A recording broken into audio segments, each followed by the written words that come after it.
So this is the Mazda 6 125. It's the German special edition version of the Mazda 6, which is kind of spec'd out with a bit more than your average Mazda.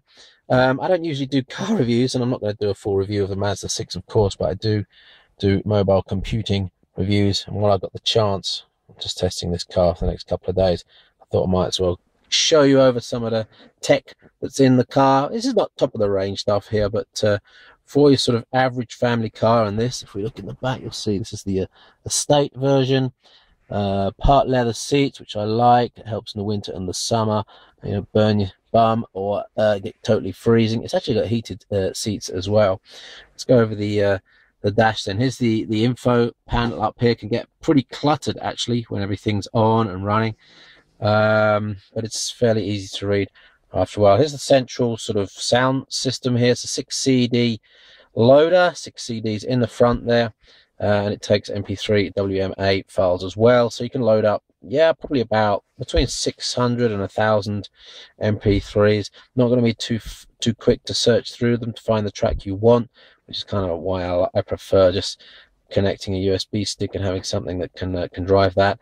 But down here in the armrest here, you've got, this is important, the auxiliary input there, so, and power next to it, so you can put your phone, iPod, whatever you need in there. Plus the system is also Bluetooth capable as well. On the front here you've got Bluetooth voice activated control. So once you paired your device, and I've tested it with the Nokia N8 here, you can choose your language and either speak the numbers or load up an address book. And there's a couple of microphones up here which do the noise cancelling, and I think there's also some mics here which also are part of the noise cancelling. It works pretty well. We've tested that out. It's also got the Bose sound system, which is awesome. It's got I don't know, 10 speakers or something, 6. It's got a central one at the front there. There's 2 highs on each side. There's 2 lows on each side. Same in the passenger area. And there's a subwoofer where the spare wheel is going to be. So you sacrifice the spare wheel for some space, for some bass, which I think is a fair trade-off. Everything's easily controllable from the front here. Select your track here, volume here as well, access to Bluetooth here, mode to toggle through auxiliary input, CD and radio, and this access the onboard computer, which gives you the information up here. I'll just see if I can flick through some of that. You've got average speed, there is current fuel consumption, average fuel consumption. We just did 120 kilometers, I think, an average 5.2 liters per 100, which is actually very good. And outside temperature, there's a whole load of stuff related to aircon and stuff here.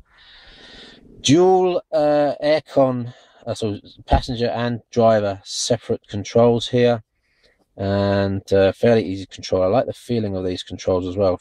Feel pretty high quality. Not the same high quality all around. For example, this feels really plasticky. This feels a little bit tacky, to be honest. And some of the other plastics, well, I like it in general. This is rubber covered plastic here, feels really good. This is normal plastic. I've got leather covered gear knob, leather covered handbrake, leather covered gear knob, and got your cup holders there.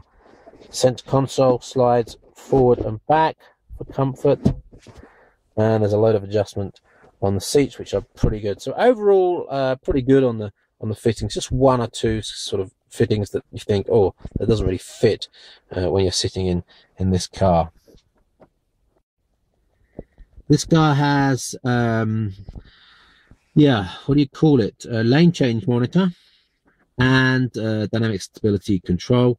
It's rear-wheel drive. This guy, you can turn them off here. So if you look up on here, what happens is it monitors on the left and on the right for cars in your blind spot, and a little lamp shows up here when a car is in your blind spot. If you actually indicate while that lamp is on, it beeps as well. So it's a good warning system.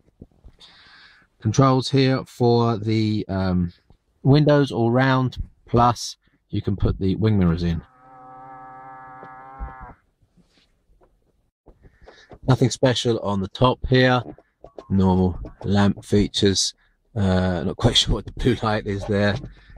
Little area for your sunglasses, which is all pretty handy. There's another look at that Bose speaker on the front there.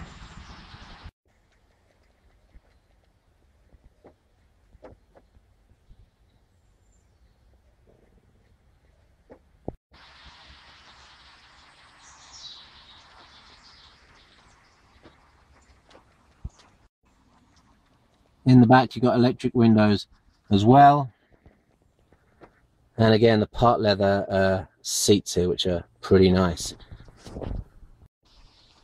There's a button here which brings down the 40/60 seats, and as they drop down, watch the bottom seat, difficult to see, but it actually moves down, moves away and drops down, so the whole thing becomes flat inside. And there's a fair bit of space in there too. You can do that from the back here. That just drops down to give you a nice flat space. On the back you've also got this fixed net which goes up and down with the... That's it from the outside. Got some LED lamps there.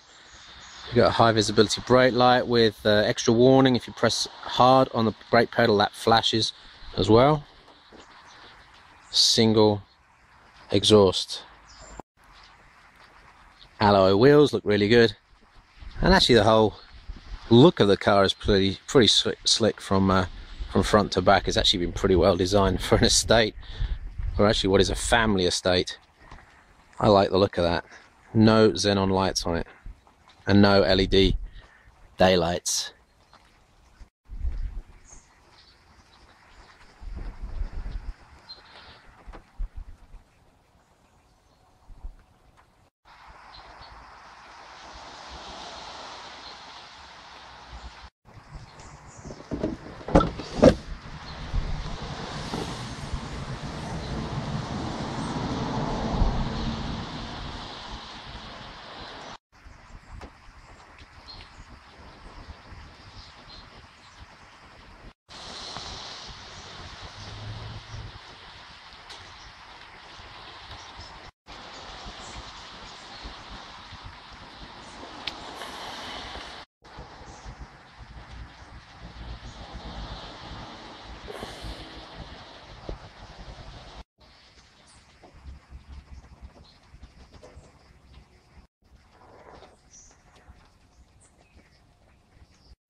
So thanks to cccmobile.de, the Mazda dealer that lent me this.